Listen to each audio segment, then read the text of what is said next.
Hi, I've just gotten up and I went to the toilet and realised that my front door was open and my daughter's not here. Okay. You just get the police on their way out there, okay? How old's your daughter? She's 6. She's 6? Yes. Have you checked all the units? No, I've just gotten up. Okay, what's your name? Christy, I'm her mum. Okay, Christy, what's your last name? Abraham. What's your mobile?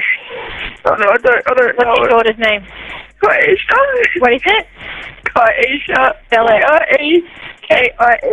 Kaisha. Yep. Abraham? Yes. And she's 6? Yeah, she's 6. Okay, so she, as far as you know, she would be in her pajamas, or you don't know? Yes, she's in her pajamas. Okay. So what time would you have last seen her? Last night? I put her to bed last night at 9:45. Okay. And do you have any other family that live in the unit block? No. Any neighbours that she would talk to? No. Has she ever done this before? No, not really. Like, she looks out a window and shit, but no, I don't know. Is she tall, short, skinny? She's tall, she's skinny, she's got blonde hair, she's blue eyes. Yep. And what colour jammies did she have on last night? She had pink pajamas and a purple jacket, a purple pumpkin patch jacket. So pink pajamas and a purple jacket last night? Yes. I've just let the police know. We've got police. We've got everybody on their way out to see you, okay? Yeah. And she's never done this. No, like she gets up and plays, like in the middle of the night. She looks at I've caught her at her window before with it open, but I don't know. Yeah. Okay. And is it just the two of you that live there? I've got a 2-year-old and a 3-week-old baby. And are they still there? Yeah, they're still here. They're still there? Yes. And have they seen the 2-year-old? Have you quizzed the 2-year-old? Can your 2-year-old speak? Yeah. No, she was in bed. I just got up with me as well. We've all just gotten up. Okay. And you've looked in all the cupboards? Yeah, she's not here. I looked everywhere. Do you have any birthmarks on her? She's only got like a little one on her stomach. I've got one in the same place as well. Ears pierced? Yes, but she hasn't got no earrings in. Okay. All right, Christy. Well, I'm going to hang up. We've got police on their way there now. All right. If you hear anything before we get there, you call us straight back. I will. Okay. Otherwise, we'll be there as soon as possible, okay? Yeah. All right, then. We'll see you soon.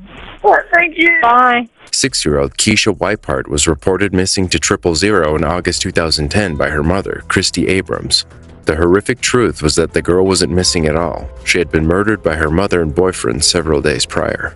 The little girl who was announced missing in 2010 spurred a nationwide search by relatives, friends of the family, and members of the public, as well as officials that lasted months until finally, her mother Christy confessed to her gruesome crime. In August 2010, 000 received a distress call from Christy, who stated that she had gotten up during the night to go to the toilet and found that her daughter was gone. This story was very different from the harrowing truth. The Sydney child killer unknowingly admitted her awful act to an undercover police officer 8 months later. The couple swore innocence, using Abrams' best friend, Allison Anderson, as a spokesperson. Anderson went on to become one of the biggest advocates for Keisha. Upon discovering that her best friend had lied to her throughout the entire investigation and used her as a defendant for their innocence to try to get away with it, she went to see Abrams in jail, where the 44-year-old child advocate told her, "You rot in jail, you filthy pig kid killer." While being recorded on a secret camera, she told the officer that she had nudged her daughter with her foot and then realized she wasn't right. Her head lolled about, so she tried to put her in the shower to wake her up.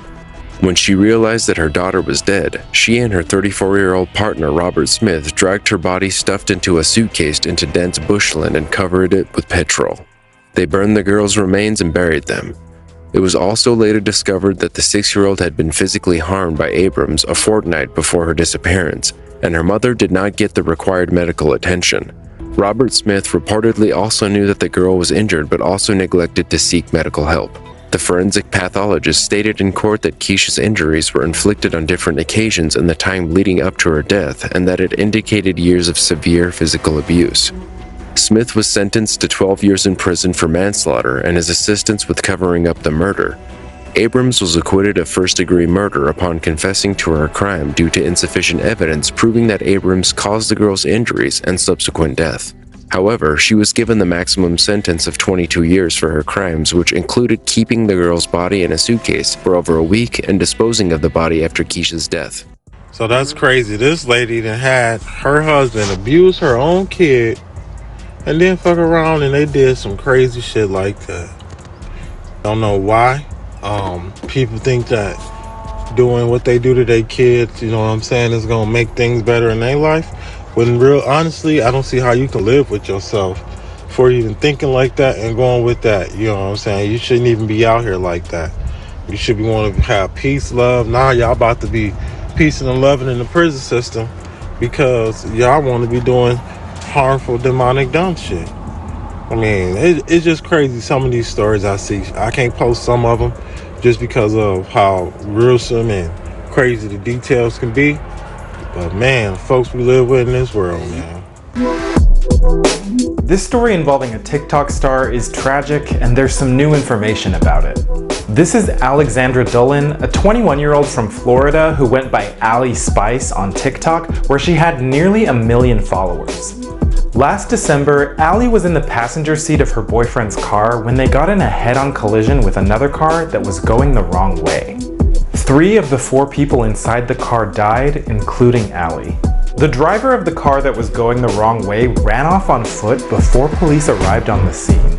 Just last week, a 54-year-old man was finally arrested in connection to the crash. Ali's family were relieved to be one step closer to justice, but another arrest gave them mixed feelings. We had some moments of, celebratory feelings that the person responsible for this was arrested, and then we moved right into disappointment and fear and sadness that this young man, Devin, was also arrested. Ali's boyfriend, Devin Perkins, was also arrested and charged with vehicular homicide and reckless driving. The state attorney's office said he was traveling 100 miles per hour at the time of the crash. Despite being concerned about how fast he was driving, Ali's family say they don't want Devin behind bars. The crime of leaving the scene of an accident is punishable up to 30 years in prison, and Devin could face up to 15 years in prison if he's found guilty of vehicular homicide. So I find that to be quite crazy that the boyfriend got arrested in this too. It's amazing how these people can find out exactly the whole cause and the scenes of stuff. Even if they ain't got to be there, 9 times out of 10 they're gonna get it right because they've been and seen this so many times. But drinking and driving is something y'all shouldn't be doing. Drinking and driving has been known to kill a lot of people, so y'all need to just keep it together. If y'all gonna be drinking, have a driver, get an Uber ride, you know what I'm saying, stay at somebody, have a designated driver, because stuff like this happens.